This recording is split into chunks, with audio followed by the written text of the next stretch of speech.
भक्तों प्रणाम, मित्रों प्रणाम। सुनिए, मैं गीता की कुछ बातें आप लोगों को बताना चाहती हूँ साधारण भाषा में। मेरे आराध्य भगवान श्री कृष्ण मुझे क्षमा करें, मेरी राधे माँ मुझे क्षमा करें गलतियों के लिए, और प्रेमी भक्तजन भी मुझे क्षमा करें।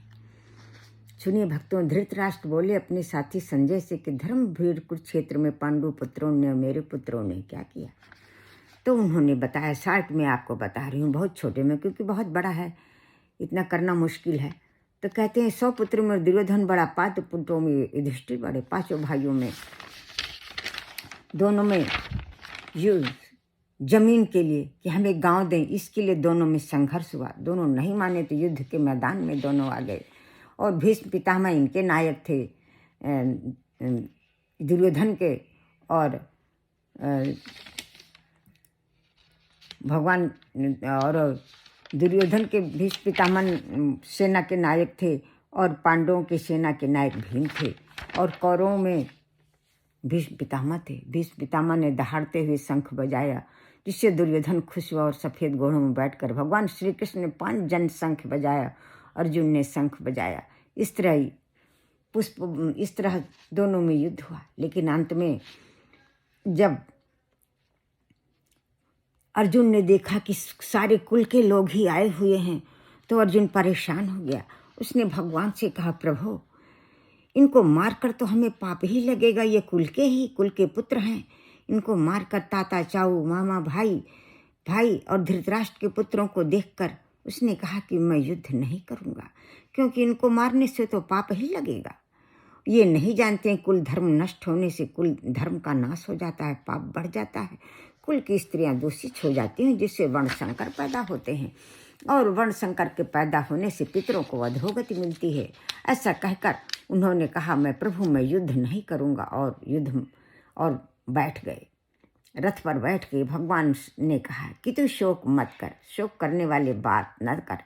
पंडित जन भी इसके लिए शोक नहीं करते हैं, क्योंकि जन्मे हुआ का मृत्यु निश्चित है, मरने हुए का जन्म निश्चित है।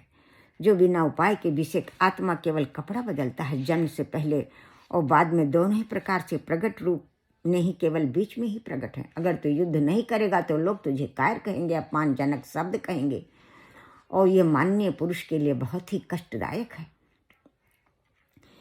धर्मयुक्त क्षत्रिय का धर्म है युद्ध करना, और अगर मर गया तो स्वर्ग मिलेगा, और जीत गया तो पृथ्वी का राग हो जाएगा। इसलिए पृथ्वी का राज्य हुए मनुष्य कामनाओं को त्याग कर ममता अहंकार से रहित परम शांति को प्राप्त होगा। अपने कर्म करता हुआ मनुष्य अंत में ब्रह्मानंद को प्राप्त होता है। इस प्रकार कर्म योग, ब्रह्म योग, साख्य योग और अक्षर योग और ब्रह्म विद्या योग विभूतियों से, ब्रह्म विद्या योग विश्व रूप दर्शन से, गुण विभोग से, ब्रह्म विद्या योग छात्र से, इस सभी योगों को शिक्षा देते हुए भगवान ने कहा कि मैं तुझे प्यार करता हूँ।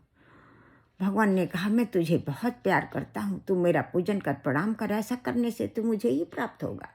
ये मैं तुझसे सत्य प्रतिज्ञा करता हूँ, क्योंकि तू मेरा अत्यंत प्यारा है।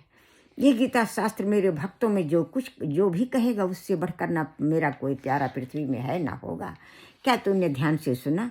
क्या तेरा मोह नष्ट हो गया अर्जुन? तब अर्जुन ने कहा, हे अर्चित, आपकी कृपा से मेरा मोह नष्ट हो गया। जो आपने इतने ब्रह्म विद्या, विश्व दर्शन योग, ये सब आपने सुनाया, विभाग योग, सभी योगों को आपने सुनाया, जिससे मेरा मोह नष्ट हो गया। अब मैं संशय रहित होकर स्थित हूँ और आपकी आज्ञा का पालन करूँगा। संजय ने कहा, मैं भगवान के स्वरूप को देखकर अत्यंत हर्षित हूँ। जो भगवान ने श्री कृष्ण ने अर्जुन को दिखाया, उस रूप को देखकर मैं बहुत ही प्रसन्न हूँ। जो भगवान श्री कृष्ण ने, मैंने व्यास जी की कृपा से इसे प्रत्यक्ष सुना। व्यास जी ने दिव्य दृष्टि ना दी होती तो मैं कैसे सुनता। और व्यास जी की कृपा से संजय ने कहा, मैंने इसे प्रत्यक्ष सुना। और संजय ने कहा, जहाँ भगवान श्री कृष्ण है, गांडवी धनुषधारी अर्जुन है, वहीं श्री विजय विभूति और चरणीत है, ऐसा मेरा मत है।